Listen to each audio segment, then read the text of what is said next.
Vergil Ortiz Jr. versus Erickson the Hammer Lubin. It's a fight that's coming up this weekend after a dry period of no boxing. I need y'all to get the likes up, man. Get the likes up! But the fight between Vergil Ortiz, Erickson Lubin, should be action-packed. Takes place in Fort Worth, Texas, right? November 8th.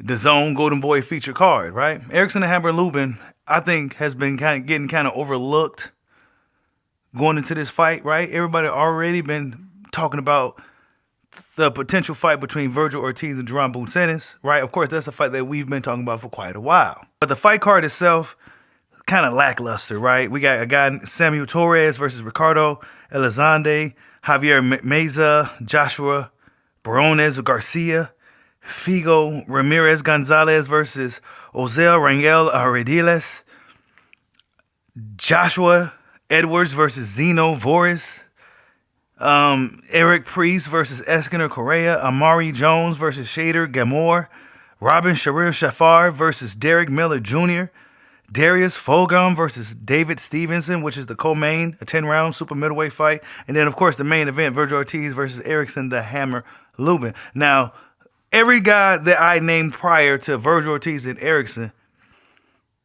I never heard of none of these dudes. I never heard of them. I never seen them. This is a very, very lackluster undercard put up by Golden Boy Promotions. Not to mention, this fight, I'm hearing, is not selling. Right? They're doing a bad job of promoting this thing. Not to mention, it's not selling down there in Texas. Right? You would think that Oscar De La Hoya, Vergil Ortiz, in combination, pro-Mexican community, pro-Mexican crowd, bring everybody out. Nope. But moving forward, Erickson the Hammer Lubin seemed to begin to kind of overlook going into this fight. And I don't know if it's warranted. I don't know if it is just, because Erickson Lubin been in the weight class for a long time. He's 30 years old now. And he fought some of the guys in the weight class, had his ups and downs in the weight class.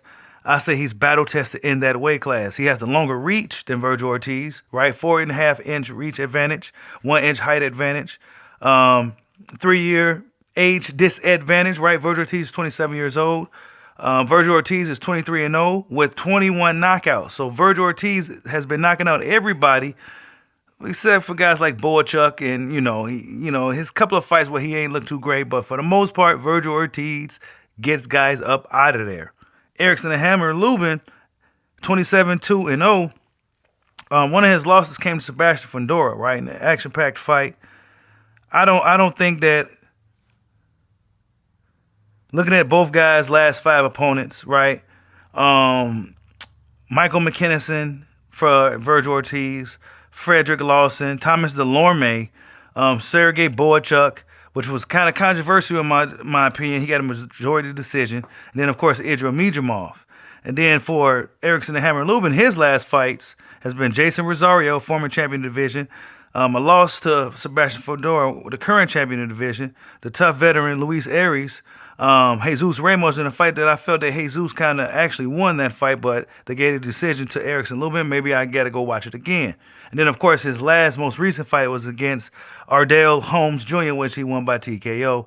And now we're going to this fight with Vergil Ortiz. But going into this thing, Erickson the Hammer Lubin feels that he is being overlooked. How do you deal with, like, the naysayers or just people? Because right now, when I looked at the Vegas odds, they got you as the underdog. We see people kind of calling it out like they already making it like Vergil versus Boots is happening. That's kind of how the public and the media is making that. How does that make you feel when just like people are counting you out, whether it be Vegas or fans or whatever the case is? It fuels me. It fuels me because I just know a lot of boxing been on some popularity shit. It's like a big popularity contest, and I see that. You know, they want that Vergil and Boots, and I watched the Boots fight against Lima, and they just putting it out there like they basically overlooking me. But I know Vergil. I know what type of fighter he is. I know he ain't overlooking me. Yeah.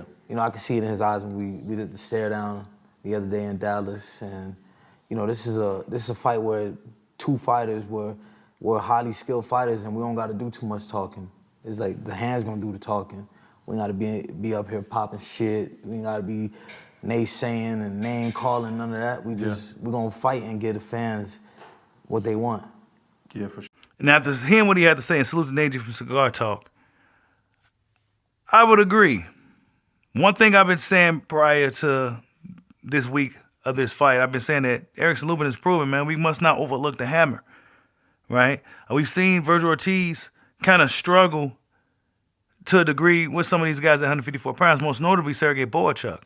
And then on the other hand, when we look at grizzled veterans in the weight class, 37-year-old Brandon Adams beat Sergey Boychuk not once but twice. And both times in impressive fashion. The first time KO in a fight that he was kind of losing, but then he knocked him out. And then the second fight, he completely outclassed him. I still don't know if we should jump the gun just yet on this Jaron Boots Ennis thing. Because Erickson Hammer Lubin could ruin things. And then we could be talking about a potential fight between Boots and the Hammer. Right? But of course, Erickson the Hammer Lubin got to go out there and make a statement. He got to go out there and actually beat Vergil Ortiz. Why? Because he's going up against the machine. Down there in Texas, against a Texas fighter, right?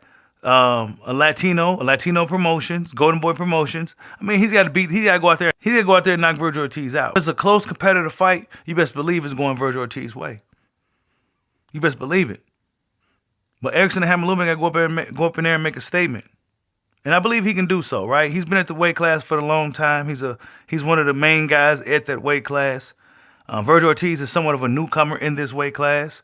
And we're going to see, right? I think this is Vergil Ortiz's first real true test at 154 pounds, if I'm honest. And it should be a really good fight. I don't think we should overlook the Hammer. And what if the Hammer beats Vergil Ortiz Jr.? We've seen Vergil Ortiz get dropped at the weight class. We've seen him kind of go through wear and tear with, Israel Mijamov, I mean, look, tell me what you guys think.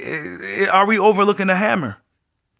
Because his only losses has come to Jamel Charlo and Sebastian Fundora, if we're honest. And he's been at the weight class all this time. So, say what you will. I think this is a really, really good fight. I think it's a really competitive fight. It's the only really good fight that we got coming up until next week. But things will start to finally kick up in the sport of boxing. But yeah, man, I think the boxing public is somewhat overlooking the Hammer Lubin going to this fight. Everybody already talking about Vergil Ortiz, and I found myself guilty of it as well.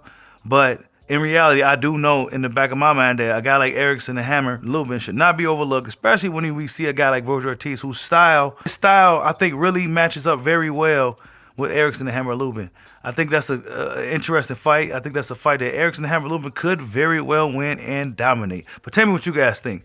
What if Erickson the Hammer Lubin beats Vergil Ortiz Jr. and ruin everybody's plan for the super fight between Vergil Ortiz and Jaron Boots Ennis?